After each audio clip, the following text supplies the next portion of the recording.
Welcome back. You are listening to the home of forbidden romances. Prepare yourself, because tonight's story will leave you breathless. The blade of the obsidian spear pressed against Julian's throat was freezing, but the golden, slit-pupiled eyes staring down at him burned with a terrifying, familiar heat. "Give me one reason why I shouldn't drain your blood right here, intruder," the Serpent Emperor hissed, his voice a low, vibrating rumble that shook the marble floor beneath Julian's knees. Julian, bruised and breathless from the climb up the 1,000-step altar, looked up at the terrifying deity draped in black silk and gold armor. He didn't see the warlord who had conquered the spirit realm. He saw the creature that used to curl around his wrist, seeking warmth.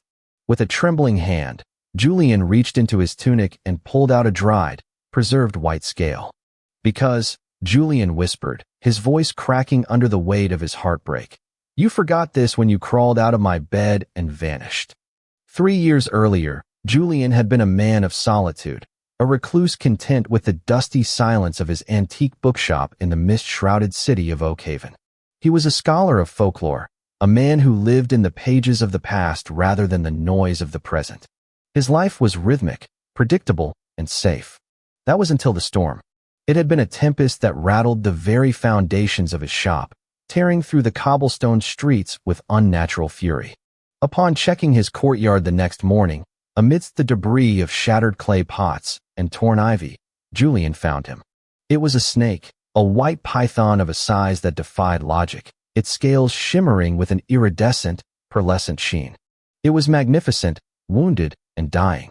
A jagged gash ran along its flank, oozing a strange, silvery ichor rather than blood. Logic dictated that Julian call animal control. Instinct, however, a primal pull deep in his gut, told him to bring the creature inside. For 3 months, the snake, whom Julian named Aurelius for the golden hue of his eyes, became the center of his world. It wasn't just a pet. There was a sentience to Aurelius that was unnerving. The snake didn't just bask under the heat lamp. He watched Julian. He would slither onto Julian's desk while he worked, resting his heavy head on Julian's hand, the cool scales grounding Julian's anxiety. At night, Aurelius refused the terrarium, forcing his way under Julian's duvet, wrapping his massive, heavy length around Julian's legs and torso. It was a heavy, possessive weight, but Julian, starved for touch, found himself addicted to the pressure. He talked to the snake, confessing secrets he'd never told a living soul. He spoke of his loneliness, his fear of being forgotten, his desire for a love that consumed rather than comforted. Aurelius would listen, his forked tongue flickering against Julian's neck, a gesture that felt less like tasting the air and more like a kiss. The transformation happened on the night of the winter solstice. Julian woke to the sound of agony. A low, guttural trilling filled the room. The bed was soaking wet, not with water, but with the sweat of intense heat. Aurelius was thrashing, his white scales dulling, cracking. "Aurelius," Julian had panicked, reaching out to soothe the animal. "What's wrong? Are you shedding?" As his hands made contact, a shockwave of energy threw Julian back against the wall. The room was blinded by a flash of white light, followed by the heavy thud of a body hitting the floor. When Julian's vision cleared, the snake was gone. In its place, sprawling on the rug, gasping for air, was a man. He was breathtaking and terrifying. His skin was pale as moonlight, his hair a cascade of silken white that pooled around him. He was stark naked, his body lean but roped with muscle, etched with faint, shimmering scars that looked like the remnants of scales. But it was the eyes, gold, vertical slit pupils, that paralyzed Julian. The man looked up, his movements fluid and predatory as he rose to a crouch. He looked at his own hands, flexing the fingers, before turning his gaze to Julian. "Julian," the stranger rasped. His voice was the same vibration Julian had felt against his chest for months, now shaped into human speech. "Who? What are you?" Julian stammered, grabbing a letter opener from his nightstand, a futile gesture against the raw power radiating from the being. The man smirked, a slow, dangerous curling of lips. He moved too fast for Julian to track, pinning him against the wall, not with malice, but with an overwhelming need. "You healed me. You fed me. You let me sleep in your warmth." The man leaned in, inhaling Julian's scent deeply. I am Kalanoth. But you may keep calling me Aurelius, if it pleases you." That night marked the beginning of their descent into madness. Kalanoth was not human. He was a Naga, a fallen noble from a realm layered beneath the human world, cursed into a feral form and exiled until he could heal his spiritual core. Julian's kindness and his latent spiritual energy had accelerated the process. Living with a human-turned deity was a chaotic mix of domesticity and danger. Kalanoth didn't understand personal space. He was possessive, prone to jealousy if a customer lingered too long in the shop. He would stand in the shadows, his golden eyes glowing, radiating a menacing aura that sent people fleeing.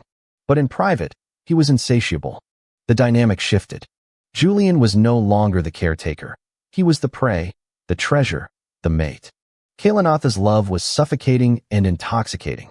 He touched Julian as if he were made of glass, yet ravaged him with the hunger of a beast who had been starving for centuries. "You are mine," Kalanoth would whisper against Julian's skin, his teeth grazing the pulse point of his neck. "Even if the heavens burn, you are mine." Julian fell. He fell hard, abandoning all logic. He loved the way Kalanoth looked at the world with newfound wonder, and he loved the way Kalanoth looked at him with ancient devotion. They were happy. For 6 months, they existed in a bubble of bliss. Then came the vanishing. It was a Tuesday. Mundane. Ordinary. Julian had gone to the market to buy ingredients for dinner. When he returned, the shop was cold. Not just the temperature, the feeling was gone. The heavy, protective pressure that had filled the air since Kalanoth's arrival had evaporated. "Kalan." Silence. Julian searched every room. The closet was empty of the clothes he had bought him. The terrarium, which they had kept as a keepsake, was shattered. On the kitchen table, there was no note. No explanation. Only a small pile of ash where a protection ward had burned itself out. Julian waited. He waited for days, which turned into weeks, then months. He spiraled into grief, questioning his sanity. Had he imagined it? Had the loneliness finally broken his mind? But the bite mark on his shoulder, a love bite that hadn't faded, remained as proof. Kalanoth had abandoned him. Anger replaced grief. Then, determination replaced anger. Julian remembered the stories Kalanoth had told him in the dark, stories of the spirit realm, of the Viper's Court, and the location of the thin veils between worlds. Kalanoth had mentioned them as warnings, never thinking his gentle human would dare cross them. But Julian was no longer the gentle scholar. He was a man who had bedded a monster and survived. He packed a bag, closed his shop, and followed the ley lines to the ancient ruins in the mountains. It took him 2 years to find the entrance. Another year to survive the journey through the borderlands, trading his knowledge of herbs for safe passage, dodging demons and spirits, hardening his heart with every step. Which brought him here, to the polished obsidian floor of the Viper's Court. The Emperor, Kalanoth, stared at the scale in Julian's hand. The silence in the throne room was deafening. The guards, monstrous reptilian hybrids, shifted uneasily, waiting for the order to execute the intruder. Kalanoth's expression cracked. The arrogance fell away, revealing a flash of panic that he quickly masked with fury. He stood up from the throne, the movement causing the guards to flinch. "Leave us," Kalanoth commanded. "But, Your Majesty, he is a human spy," a guard started. "I said leave us." Kalanoth roared, his voice amplifying into a draconic shriek that shattered the nearby glass sconces. The room emptied instantly. Kalanoth descended the stairs, his movements stalking, predatory. He stopped inches from Julian. He didn't embrace him. He looked furious. "You fool," Kalanoth hissed, his hands clenching into fists at his sides. "Do you have any idea what you have done? Do you know how hard I worked to hide your scent from this world?" Julian stood his ground, though his legs shook. "You left. You didn't say goodbye. You just vanished. I left to save you." Kalanoth grabbed Julian's shoulders, shaking him slightly. "My brother found me. The usurper. He knew I was vulnerable, healing in the human realm.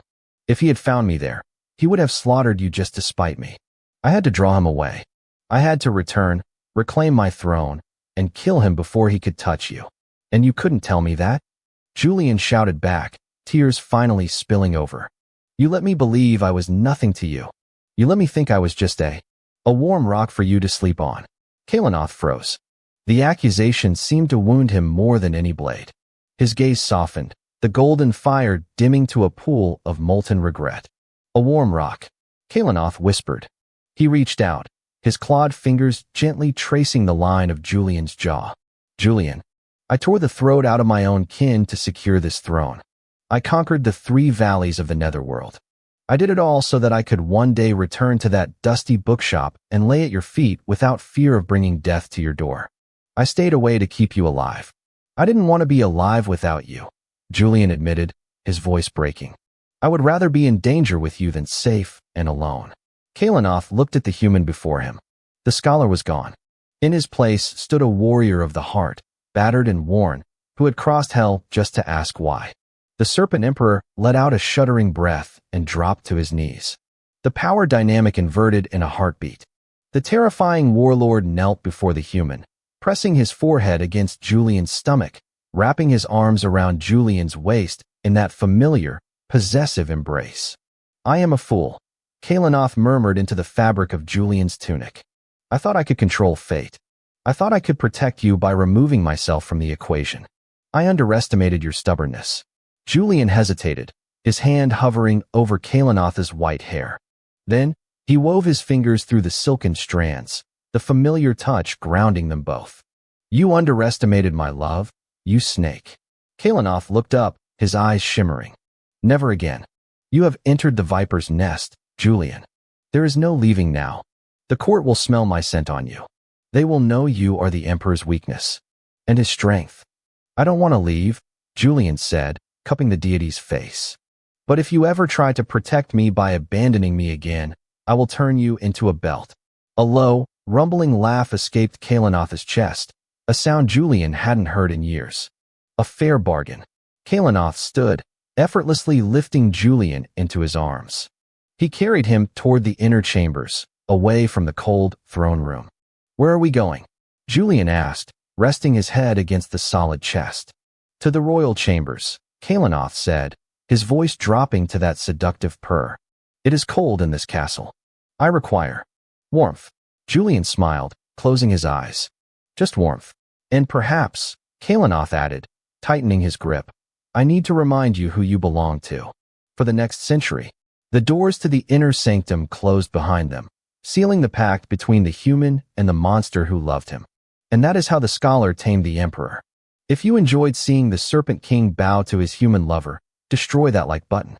And tell me in the comments, would you forgive a lover who abandoned you to save your life? Or is trust broken forever? I'll be reading your answers. Subscribe for the next chapter. Until then, prompt image. Prompt, masterpiece, best quality, high-res, 1.2. Korean manhwa style, semi-realistic, digital art. 2 men, BL, Yaoi, man 1. Kneeling on floor, looking up with regret and devotion, long white hair, golden slit eyes, wearing intricate black and gold imperial armor with snake motifs, sharp claws, muscular build. Man 2. Standing, holding a preserved white snake scale, looking down with mix of anger and love, short brown hair, wearing tattered travel robes, scholar aesthetic. Background is dark obsidian throne room, green magical lighting, dramatic shadows, emotional atmosphere, cinematic composition, sharp focus, intricate details.